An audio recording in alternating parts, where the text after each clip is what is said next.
Pessoal, com a ajuda da mediunidade, o desenvolvimento da mediunidade da pupila minha e a utilização do tarô, que serve como ferramenta para que ela possa ler o futuro e auxiliar as pessoas no dia a dia, nós desenvolvemos esse sistema para poder vender por um custo muito acessível a todos.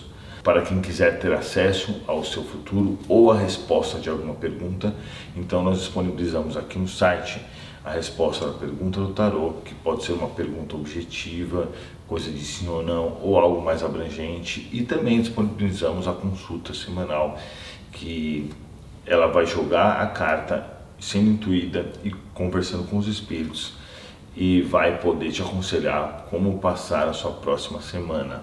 O da semana, em 24 horas a gente envia, e aí você vai usar para os próximos dias, ela vai te falar no dia que ela fizer, por isso o envio é bem mais rápido. O Perguntas do Tarô, perguntas e respostas, pode demorar um pouco porque a gente sempre tem muita demanda.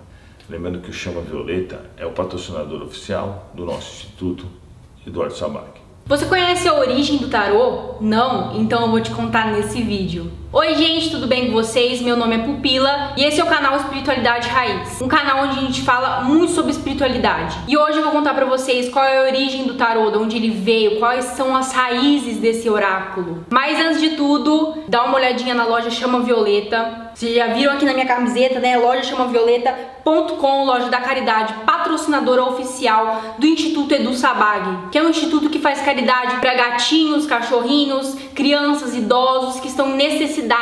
E você pode ajudar comprando a minha tiragem de tarô. Tem 3 opções para você lá no site. Também curte o vídeo, já curte agora no início, porque eu sei que você vai esquecer de curtir no final, então já curte agora. Se inscreve no canal para apoiar a espiritualidade superior. Compartilhe esse vídeo com todo mundo do seu WhatsApp. E é isso, os recados estão dados, agora vamos pro vídeo. As 78 cartas do tarô são divididas entre arcanos maiores e arcanos menores. Os arcanos maiores são os grandes segredos e os arcanos menores, os pequenos segredos. Mas e a origem do tarô? Você sabe quais são as raízes desse oráculo? De onde será que ele veio? Bom, a origem do tarô é desconhecida pelos historiadores, mas o fato é que cartas com números místicos existiram na Índia e no Oriente Médio, lá na Antiguidade. Então a origem do tarô, não o tarô em si, mas a origem, as raízes já existia nessa época, nesses lugares. Essas cartas foram levadas à Europa pelos cavaleiros templários durante e depois das cruzadas da Terra Santa. Também há uma teoria que os ciganos andarilhos levaram o tarô para a Europa, do Oriente Médio para a Europa, durante a Idade Média. A maioria das fontes revelam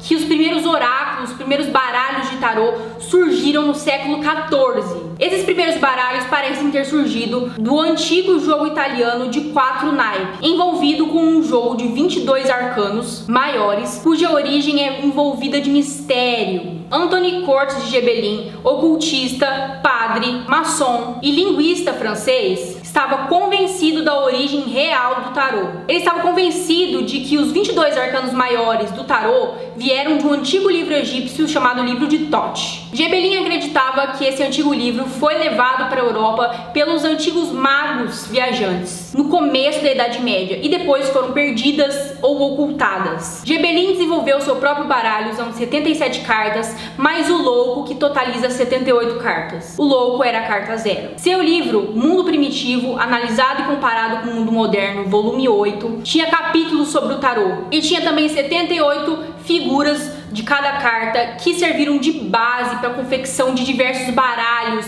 atuais e também muito tradicionais hoje em dia. As cartas do tarô também tinham ligação com a associação simbólica criada pelos gregos, que era um método de lembrar de algo, de algum significado através de uma imagem simbólica. Mas e a origem da palavra tarô? A verdade é que ninguém sabe a origem da palavra. Algumas fontes indicam que vem do nome de Deus Thoth, deus da palavra e da magia egípcia. Outras pessoas acreditam que foi uma corruptela da palavra Torá, o livro da lei dos hebreus. E outros acreditam que foi um anagrama da palavra rota, que significa roda em latim. Além do seu caminho no mundo místico, o tarô também já foi usado como jogo, para jogar mesmo, na Idade Média, que se chamava tarote ou tarotino. Mais tarde foi usado como trunfo e é usado como jogo na Europa atualmente. até os dias atuais. Um dos primeiros tarô a ser confeccionado se chamava Tarot Visconde Sforza. É um dos mais antigos, criado por volta de 1440 para o Duque de Milão. Um dos baralhos mais antigos também pertencia a François Fiba, um príncipe italiano exilado. Esses baralhos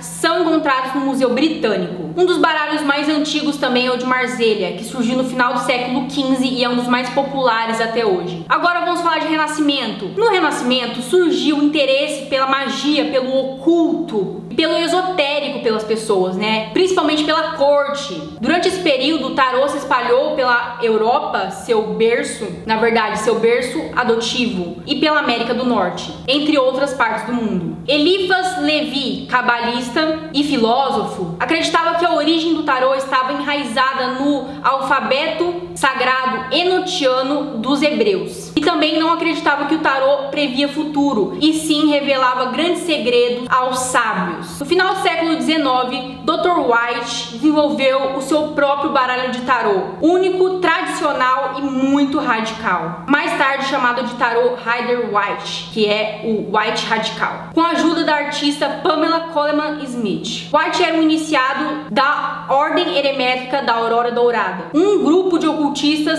dos mais influentes na época. Ele mudou totalmente o conceito de tarô perante a sociedade após fazer o seu tarô muito radical. Agora vamos para a atualidade. Em 1940, o ocultista britânico Crowley desenhou o tarô de Thoth, junto com Lady Frieda Harris. O tarô de Crowley engloba símbolos egípcios, gregos, cristãos e orientais. Desde então, muitos baralhos foram feitos, confeccionados, e o tarô passou a ser não só um instrumento para ler sorte, mas um instrumento para autoconhecimento, para desvendar o que o ser humano há de mais íntimo no seu subconsciente e fazer diversas descobertas de o que somos e o que fazemos. Então, gente, essa foi a história do tarô completa. Espero muito que vocês tenham gostado. Se gostou, já deixa o like, comenta aí embaixo se você sabia sobre essa história ou pelo menos sabia alguma parte, se você sabia alguma coisa errada, porque muitas pessoas contam histórias deturpadas sobre a origem do tarô. Compartilhe esse vídeo, se inscreva e é isso. Muito obrigada e até a próxima.